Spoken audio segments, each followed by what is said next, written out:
He is a professor emeritus at Chico State, a past president of the Robinson Jeffers Association, and distinguished biographer and editor of Robinson Jeffers, and of course a great friend to Tor House and a member of our board of trustees.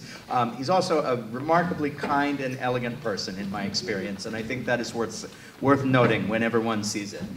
Today, Mr. Karman will be presenting us a talk entitled Native Wisdom, which will emphasize the search for and celebration of meaning in traditional cultures, in philosophy, and in Jeffers poetry. Please welcome Jim Karman.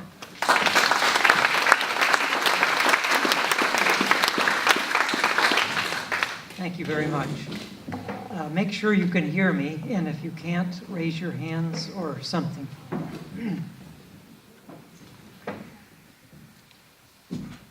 I'll begin my talk with an account of an experience I had several years ago on a visit to Vancouver Island in British Columbia. My wife Paula and I drove up the west coast from Victoria. We stopped for lunch at a place called Point No Point, a great name for a remote location, and then hiked down through the woodlands to the shoreline. The deserted beach was covered with driftwood. It was quiet there, except for the sound of the waves rolling onto the sand and a soft, blustery wind. Suddenly, a bird began to sing, so loudly that her voice filled the open amphitheater as if she were on stage at Carnegie Hall. This was the Maria Callas of songbirds. And her percussive aria was filled with embellishments, ornate crescendos, and beautiful trills. We walked along the beach until we found her, perched by herself on the branch of a tree, facing the ocean. We were so close to her, we could see her throat vibrate and her little chest heave. But she paid no attention to us. She sang over our heads, for no audience we could see, pouring her heart out to the vast but indifferent ocean. As we walked away, back up through the trees, she kept on singing. In reflecting on that experience later, I thought of a poem by Wallace Stevens, The Idea of Order at Key West. In my reading of the poem, a woman walking along the seashore, singing about the ocean, symbolizes the human imagination as it responds to and attempts to comprehend the fathomless mystery of life. When she sang, says Stevens, the sea, whatever self it had, became the self that was her song, for she was the maker. Then we, as we beheld her striding there alone, knew that there never was a world for her except the one she sang, and singing made. Whatever the world actually is, Stevens asserts, we know it by how we imagine it to be. According to this way of thinking, myths, religions, philosophies of life, cultural traditions, political and economic systems, laws, everything we believe in and live by are all made up. They are constructions of the human imagination. The philosopher Martin Heidegger, in summing up this view of human history, quoted poet Friedrich Hölderlin, who said simply, "Man dwells poetically on earth." Wisdom, rooted in the creative imagination, comes from within.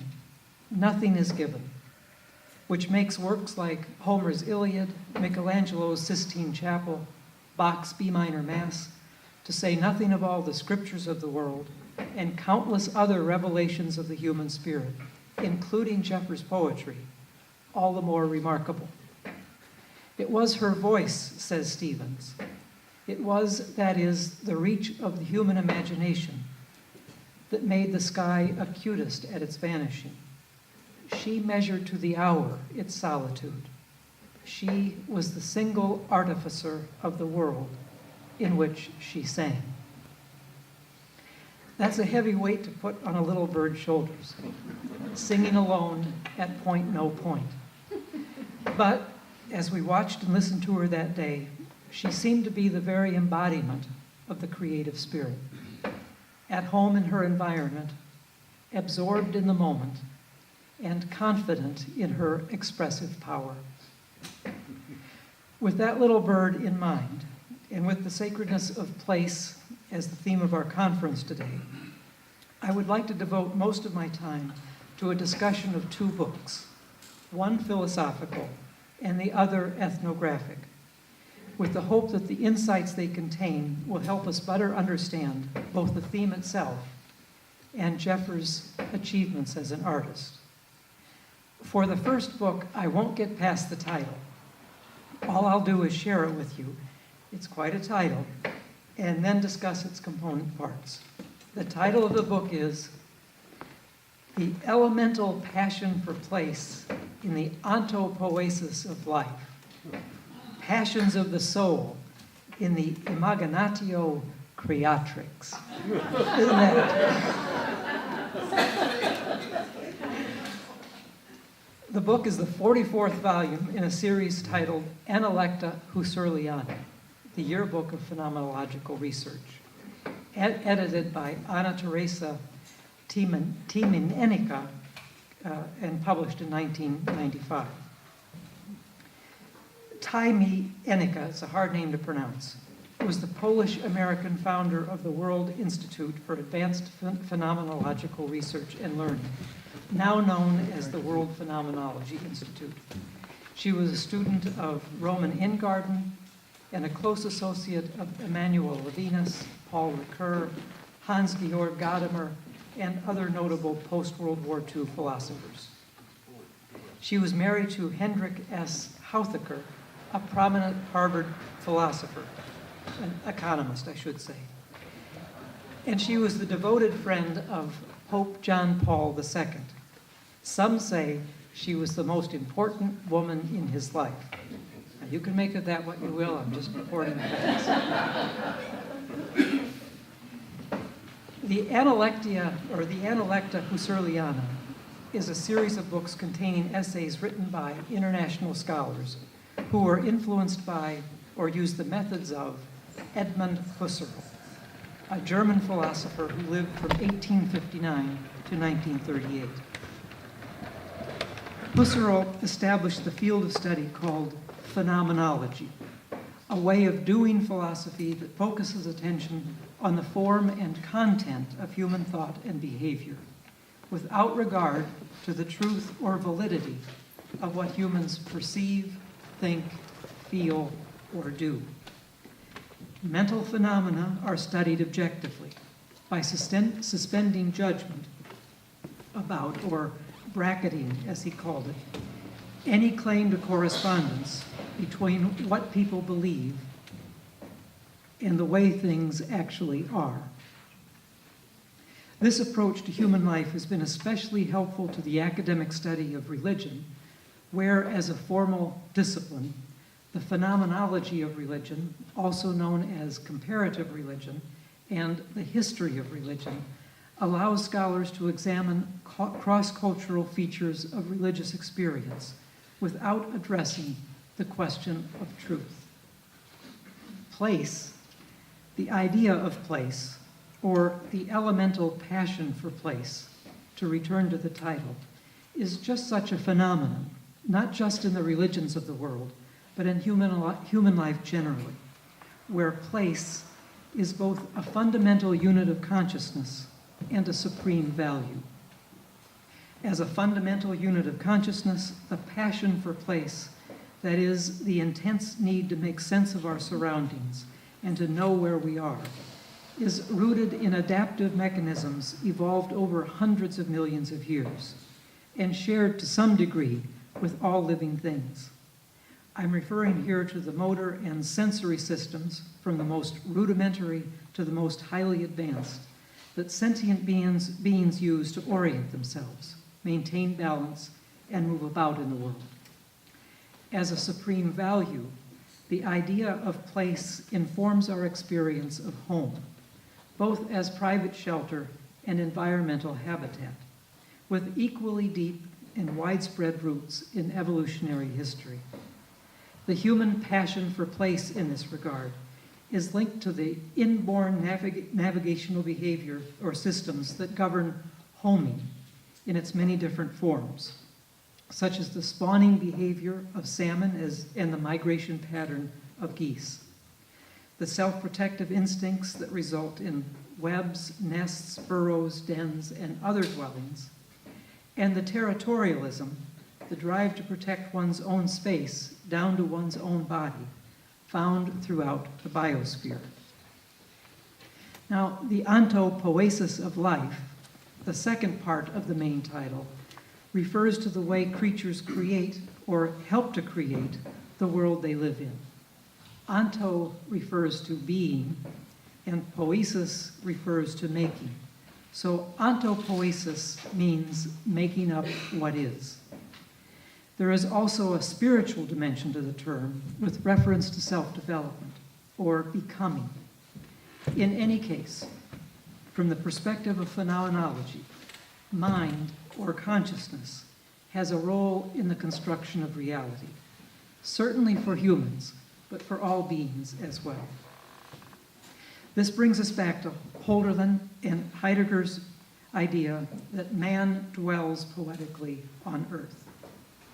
Every society, from the simplest to the most complex, strives to create a coherent worldview for its members, a way of looking at and living in the world that provides meaning, purpose, and value.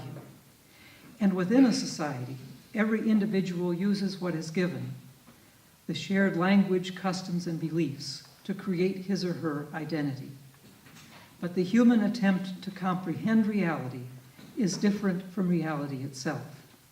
No worldview, despite the convictions of its adherents, can claim ultimate completeness, because there is always more to reality than what any worldview can contain. And no worldview can claim ultimate truth, despite the faith of its believers, because underlying metaphysical assumptions, such as those found in myth, ritual, and religion, cannot be proved. Finally, the subtitle of the book, Passions of the Soul in the Imaginatio Creatrix, re-emphasizes the points already made. The elemental passion for place is a passion of the human soul, and the soul, or psyche as we call it, is that fathomless entity that Freud, Jung, and many others have sought to plumb. Place, as a psychological phenomenon, has archetypal significance.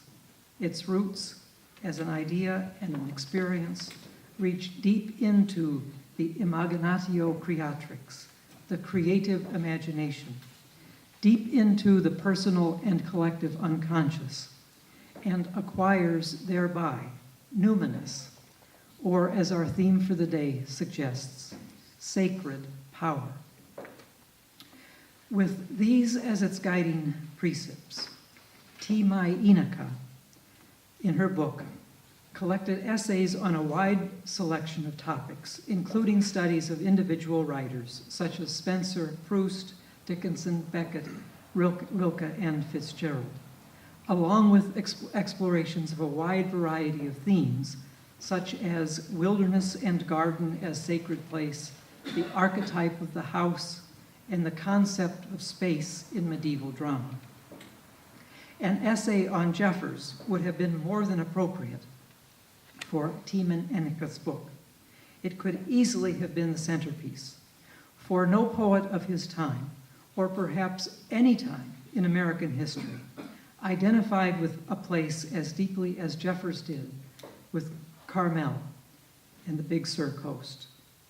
Right from the start, when he first arrived, as we know from the statement that appeared on the jacket of Ronstallion, Tamar, and other poems.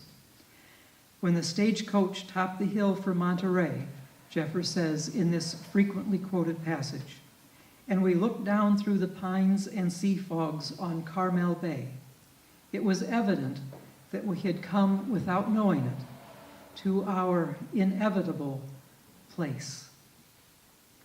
Another familiar observation written by Loren Eiseley in his foreword to Not Man Apart describes what happened to Jeffers after he surrendered to the ineffable turn of fate that brought him to Carmel.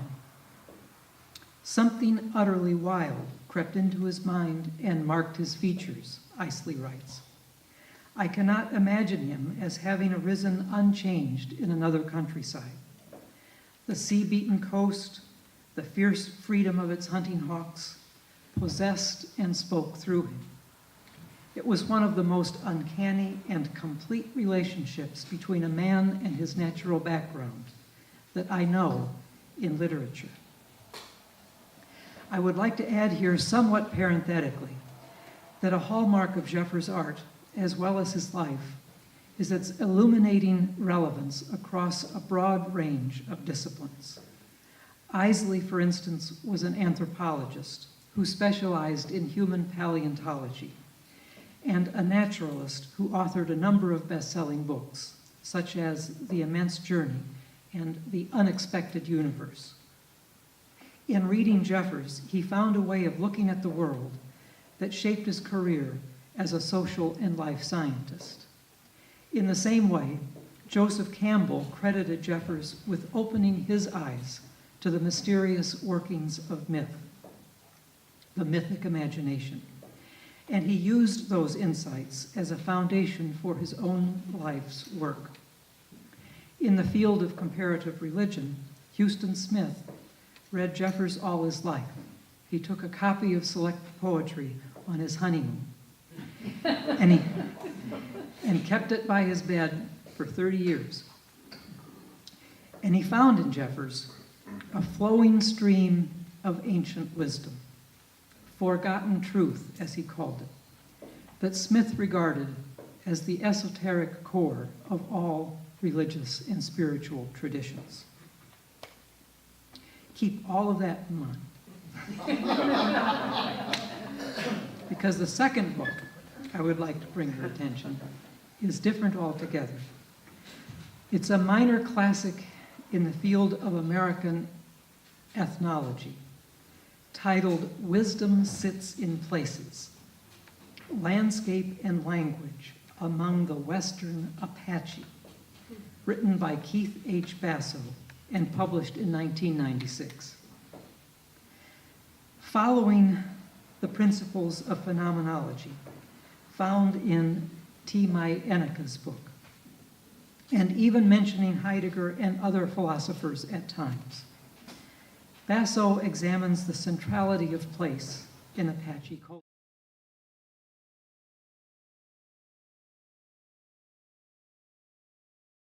Understood this.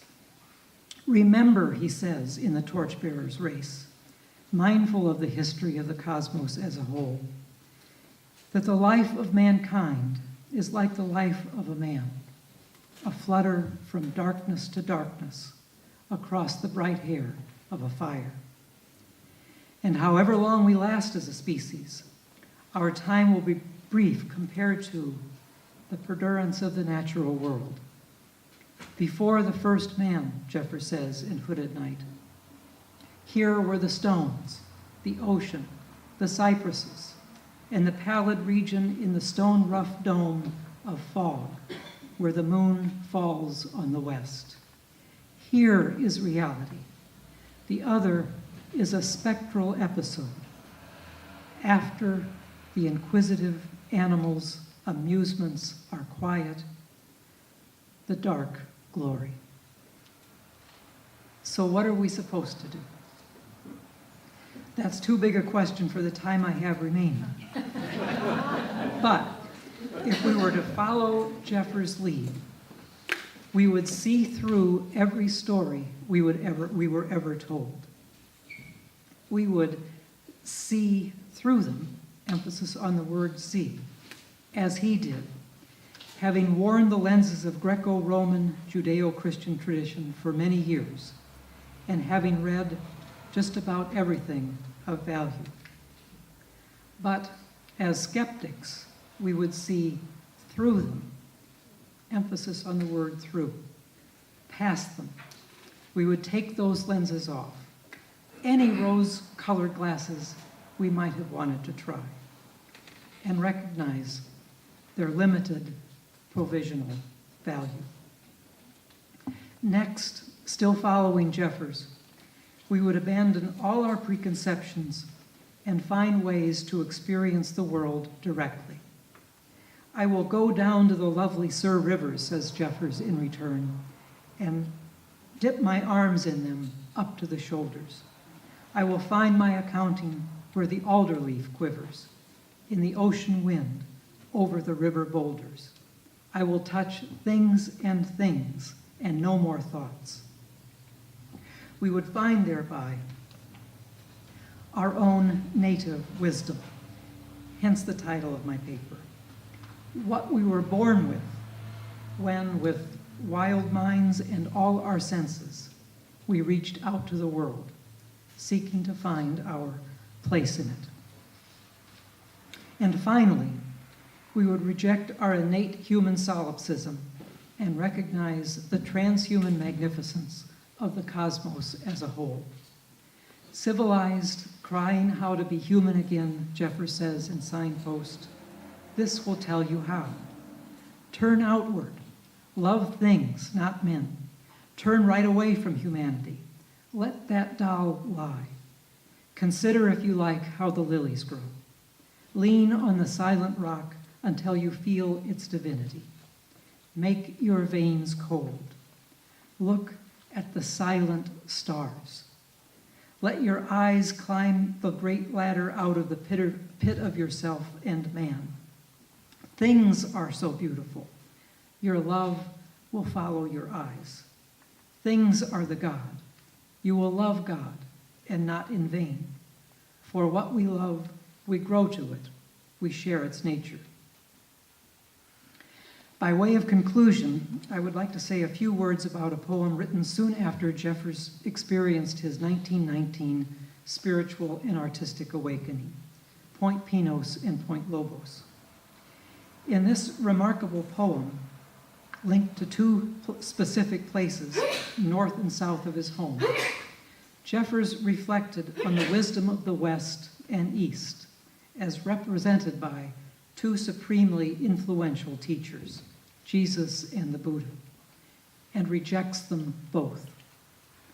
In positing a world beyond this world, or a way of escape from this world, they deluded themselves and their followers. I have spoken on sea forelands with the lords of life, says Jeffers in the concluding section of the poem. The men wisdom made gods had nothing so wise to tell me, nor so sweet, as the alternation of white sunlight and brown night, the beautiful succession of the breeding springs, the enormous rhythms of the star's death, and fierce renewals. Previously in the poem, as he stands on the barren shore looking out at the open sea, mindful of the silent darkness that precedes and follows life, he extols the virtue of nihilist simplicity, a state or a place where nothing means anything. Think about that. There's a koan there. Nothing means anything. This is a place for no story, as he says in the title of a poem, where no imaginable human presence could do anything but dilute the lonely, self-watchful passion.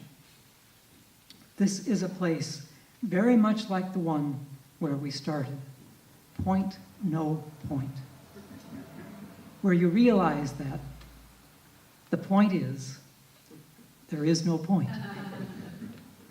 I know of no reason for fire and change and torture and the old returnings, Jeffers says in Apology for Bad Dreams, speaking of the God in nature.